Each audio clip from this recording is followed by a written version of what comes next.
What's up, you guys? Nick here, and last week I asked you to choose what kind of content you wanted to see on this channel. Now, by a very, very large margin, the winner, Randall Animal, says, Nick, you should coach a high school cross-country team for a week with 1.3K likes. That is what you guys want to see. Now, I got good news and bad news about this one. The good news is I have something crazy awesome planned for you in this video. The bad news is, as I was researching this, there is a lot of red tape you have to jump through to be able to coach a high school cross-country team. Believe it or not, they don't just let a bunch of random YouTubers show up and start filming things. I'm gonna try to pull that off, but in the meantime, I wanted to give you guys what you want, which is kind of how I would coach a high school cross-country team. And so today I have that. It's 5 things that I would do to make an absolute killer cross-country team. And a little bonus, while I was researching this, I thought to myself, didn't I keep a high school training log? Guess what? I did. Look at this. Etched out in eraser on a tiny little memo pad from 2002. It is an entire summer's training log that I kept during high school, and I'm gonna share with you guys exactly what's in this. Stay tuned for that. 5 things necessary to build a successful high school cross-country team. Number 1, it's a numbers game. Every single successful high school program draws a ton of kids out to their team. They have a coach that they want to be around, or their coach is really good at recruiting, or the kids are really good at recruiting other kids. And ultimately, of course, it's a numbers game because you're trying to distill as many people as you can down to 7 varsity members for the boys team and 70 varsity members for the girls team. And the more people you have to choose from, the better your team's going to be. That's just facts. Now, if you don't have a huge school, if your team's really small, there are other things you can do to be great. We're going to get into those. But by far, the number one thing you can do to make sure you have a great program, get as many kids out as possible, and then you got to find the hard workers. That's number 2. Notice I said hard workers, not talent. You know, the talent's going to be distributed across all of the different sports. You know, there's going to be soccer players and ice hockey players and softball players, yada, yada, yada. You want hard workers, okay? You want as many kids on your team that are willing to work as you can possibly get. Now, the more people you get, the more hard workers you're going to find, the more of those hard workers are going to instill hard work in others, and you're ultimately going to end up with 7 kids that aren't afraid to work hard. Or probably you're going to end up with more than that. You're going to end up with a dozen or 2 dozen kids, and they're going to work so hard, they're going to beat each other up, and the cream is going to rise to the top, and you're going to be left with 7 stellar athletes. But they have to be hard workers. Doesn't matter if you have 100 athletes, if none of them are willing to work hard. What you need is a dozen or so kids that are willing to work their butts off. And of course, when you're working hard, you need the right shoes. That's my 3rd point.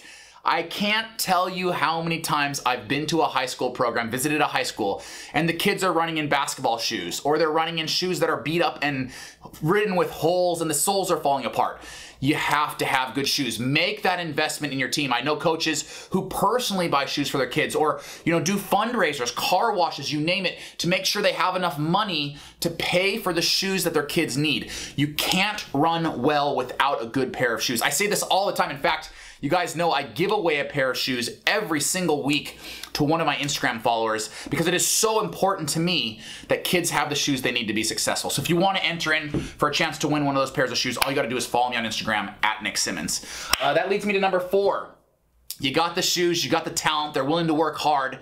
Now you gotta work smart, okay? Train smart, not hard. You know, if I was to, as the coach prescribed, just run 100 miles a week, almost every single one of my athletes is gonna get injured, right? So I need to train them smart. I need to have the basic program that I would write for my thoroughbred stallions, and then I need to be able to scale that up or down depending on each person's individual ability to train, their ability to recover. You know, there's a lot of factors that go in there. The way you train a freshman is going to be way different than the way you train a senior.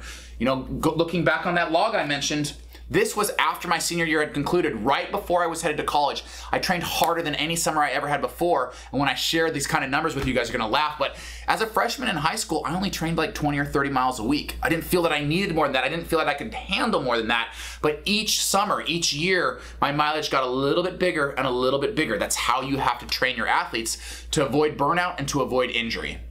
Now, that leads me to maybe the most important point of all, point 5. Have fun. At the high school level, it has to be fun. And that brings me all the way back to number 1, which is it's a numbers game. If you're an asshole coach, if you're not making it fun, if you're burning the kids out every single day, every single season, there's going to be attrition and you're going to lose numbers. And no, number one, don't lose numbers. It's a numbers game. So by making it fun, you're going to be able to keep the numbers around. You're going to be able to keep kids season after season after season. You know, I'm thinking back to when I was a freshman cross-country runner. I didn't love running, believe it or not. I went out because I had a crush on a girl and she talked me into it. But my sophomore year of high school, I had to decide whether I was going to play soccer or whether I was going to go all in on running. And I chose running for one reason. Coach Tom Shanahan. He made running fun. I loved running throughout the parks and the trails system through Boise, Idaho. I loved the races, even though I got nervous and I didn't want to race and I had that anxiety. I just loved being a part of a team. I loved that my hard work paid me dividends. As the team worked harder, we got better and we won more, and that was awesome. And that all came from this culture of fun that Coach Tom Shanahan was cultivating. So I think, you know, in summation, that's what this is all about. Get the numbers out, get them a good pair of shoes, make it fun. You're gonna have an awesome, awesome season. Now, this is packed full of secrets. I kept notes the way an 18-year-old kid would keep notes. Now it's sloppy, but I'm gonna tell you exactly what I did that summer. After I graduated high school, before I started my freshman year of college, 12 weeks of training, along with the goals that I set for myself on day one. Did I accomplish my short, intermediate, and long-term goals? I don't even know, I have to go back and look at it. We're gonna dig into that next video. You don't wanna miss that. I'll see you then.